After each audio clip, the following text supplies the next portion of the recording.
Oi pessoal, estamos aqui no Cemitério dos Prazeres. É o ponto final do bondinho 28E, que é um dos bondinhos mais famosos que tem aqui em Lisboa, para a gente cumprir então a carta visitar o cemitério da cidade. É óbvio que Lisboa tem vários outros cemitérios, mas esse é um dos cemitérios mais famosos, ele é um dos cemitérios mais elitistas que temos aqui, mas ele tem vários jazigos que contam histórias e, ele reúne várias curiosidades bem legais e é óbvio que eu não vou ficar contando aqui fora pra vocês, a gente vai descobrir isso e muito mais lá dentro.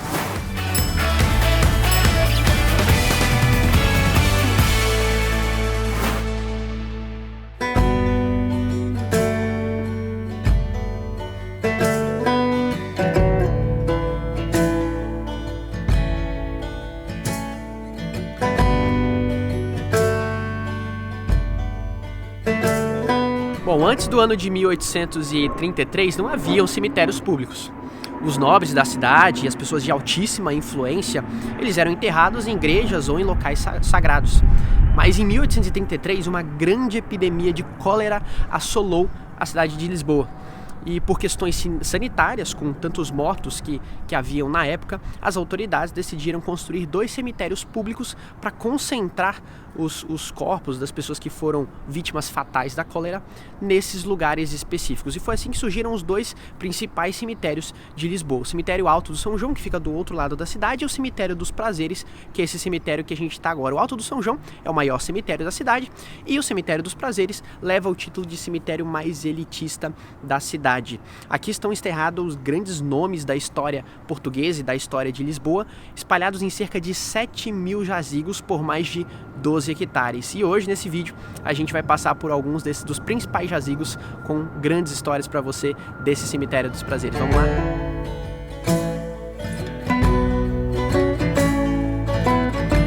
Logo na entrada do cemitério está a capela principal onde acontece até hoje os velórios.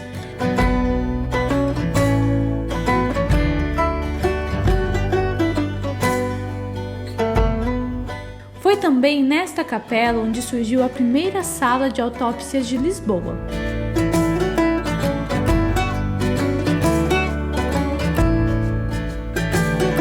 A Câmara Municipal de Lisboa começou a organizar visitas guiadas ao cemitério. Porém, é possível conhecer o cemitério por conta própria, através de placas fixadas perto dos jazigos. Essas placas são divididas em 10 categorias, que sinalizam jazigos importantes por todo o cemitério. Uma coisa que adoramos fazer durante nossa visita foi tentar entender qual era a história por trás dos jazigos que tinham essas plaquinhas.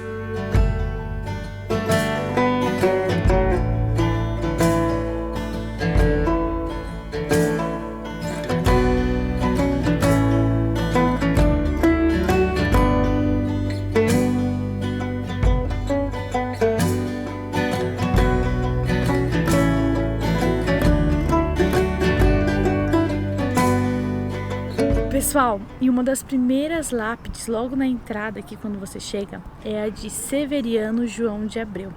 E o que ela tem de curioso é que ele foi responsável pela criação de inúmeras das outras lápides encontradas aqui no cemitério. E ela foi usada por muito tempo como um espaço publicitário. Então os detalhes dela reúnem ferramentas que ele utilizava na criação dessas outras lápides e embaixo tem o endereço da sua oficina. Então era possível você ir até lá e encomendar a sua lápide também.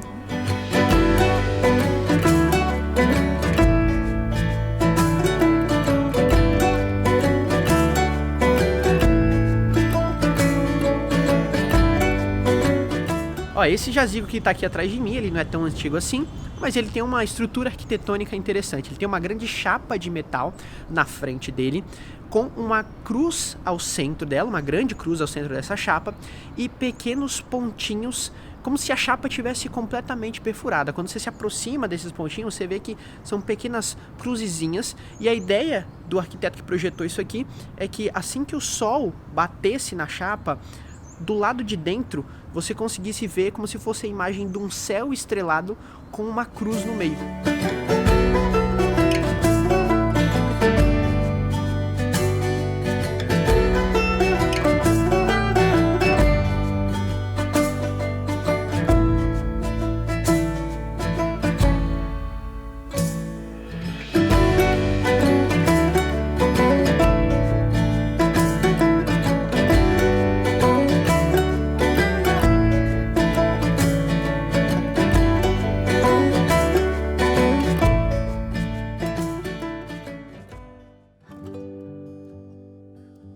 cemitério dos prazeres ele foi construído no período romântico e nessa época não era muito comum colocar flores como hoje em dia. As pessoas então expressavam os seus sentimentos através das pedras e é por isso que os jazigos desses cemitérios são repletos de pequenas esculturas com significados muito interessantes.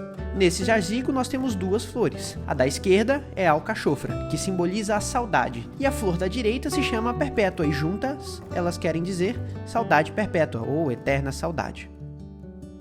A tocha para baixo significa o fim da vida, porque você está invertendo o sentido das coisas. A ampulheta com asas quer dizer que a vida passa voando. E nesse jazigo aqui, nós temos a junção da tocha para baixo junto com a ampulheta de asas. A alfa e o ômega representam a eternidade, o princípio e o fim. Essa flor é a papoula, que representa o sono eterno, uma vez que o ópio é extraído da papoula. O cachorro representa a fidelidade e proteção. A âncora partida simboliza o fim da vida, já que a vida não tem mais onde se ancorar. A árvore ou coluna partida representam a interrupção da vida de forma repentina, geralmente em um tipo de acidente. A serpente mordendo a sua própria cauda significa o infinito, já que ela não tem nem começo e nem fim. E a tesoura, cortando a linha, representa a vida sendo cortada, o fim da vida.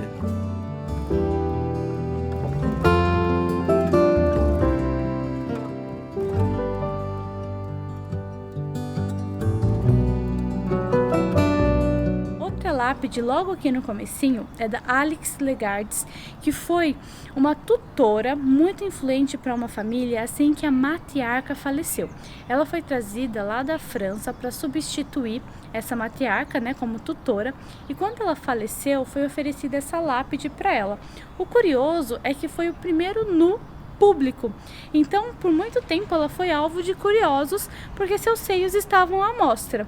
Além disso, outra coisa curiosa é que os seus olhos foram feitos de outro material, então quando você olha de perto, os seus olhos têm outra cor, dando a impressão que ela está chorando.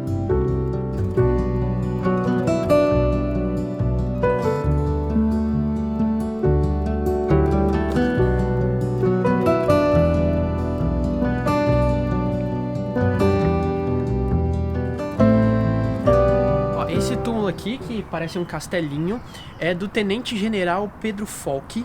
Ele foi muito importante, ele e o seu filho foram muito importantes para a cartografia de Portugal. Eles fizeram mapas cartográficos de Portugal. E esse túmulo específico, ele é muito original, primeiro por causa da sua estrutura, do formato que ele tem. Não se produzem mais túmulos assim, mas também pela forma como ele é acessado, E um funcionário que trabalha aqui no cemitério explicou pra gente que funciona mais ou menos assim. Essa terra aqui na frente do túmulo é cavada a uma profundidade de mais ou menos uns 2 metros.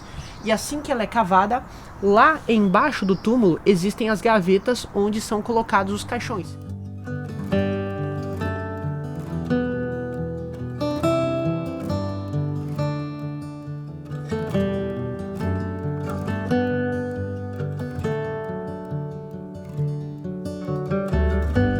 Esse é o maior jazigo privado da Europa.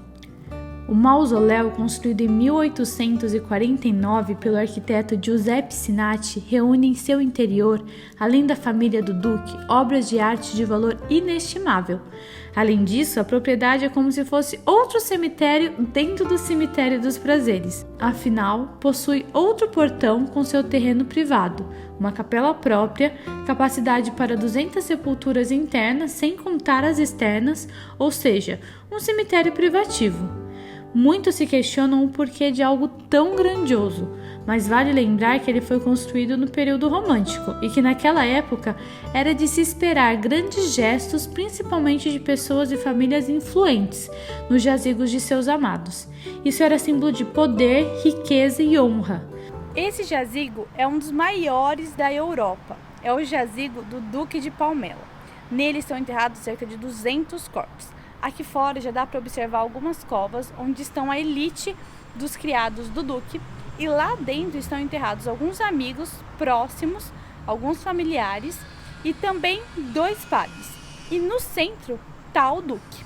Alguns dizem que tem alguma coisa a ver com a maçonaria, mas a gente não pode afirmar nada.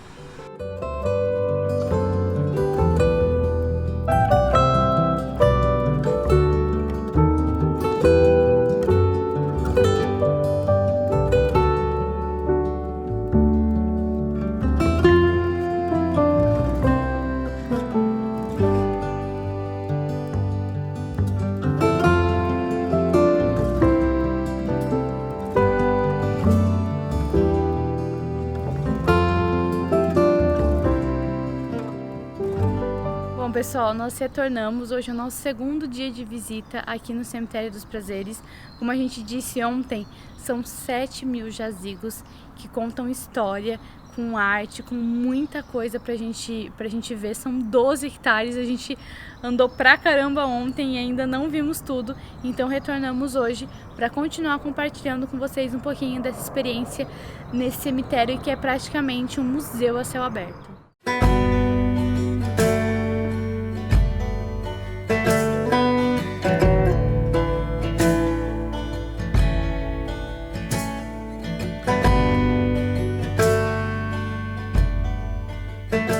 Jazigo da família Vale Flor.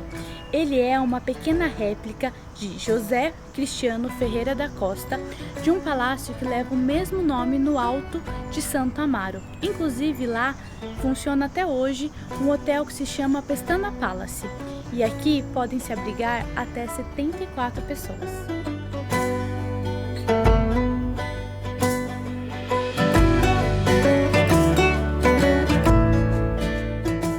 A gente está agora aqui no Talhão dos Bombeiros. Aqui é onde eles são enterrados temporariamente e depois eles são levados à cripta dos bombeiros. De uma forma um tanto quanto poética, aqui também tem uma vista linda para a ponte 25 de abril.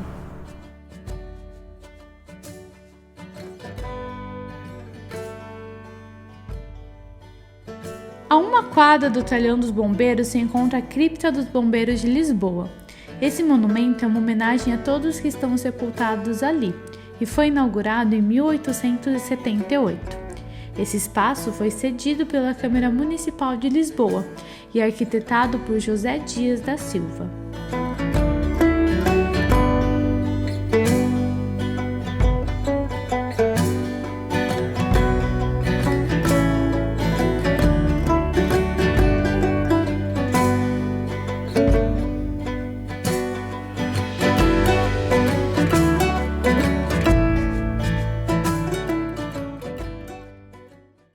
Pessoal, então acabamos nossa visita que foi dupla, né, ao cemitério. Vocês viram, é muita coisa e é óbvio que nem 2 dias foram o suficiente pra gente ver tudo que tem por lá. Mas vamos pra nossa próxima carta. Confesso que eu tô bem animada com as cartas que estão vindo. Patrick já tá ali, ele sempre gosta dessa parte, ele fica ansioso pra saber qual eu vou escolher. E pessoal, eu tô entre duas, tava olhando aqui antes de começar a gravar, eu tô entre essa do dinheiro e essa do monumento. Eu vou escolher a do dinheiro, mas deixa aí nos comentários se você acha que eu devia ter escolhido a outra, ou de repente se tem alguma outra carta que você tá curioso aí. E lá vou eu raspando. A primeira carta, experimentar uma comida de... Ai, meu Deus! Que caro! Patrick tá rindo. Gente, experimentar uma comida de no mínimo 50 euros. É que a gente tá acostumado a comer comida de 10 euros, 15. 50 são muitos euros, mas bora lá, eu adorei. Tem um lugar que eu queria ir, vamos ver se de repente é esse lugar aí que a gente vai. Pessoal, se vocês querem ver a gente aí subindo, a classe C subindo, vocês querem ver a classe C subindo, não esquece de se inscrever no canal, curtir o vídeo e compartilhar com os amigos. Isso ajuda muito a gente e vai garantir que vocês não percam essa experiência que eu já tô super ansiosa. Não é, Joyzinho? Joyzinho não vai, hein? Até a próxima, pessoal!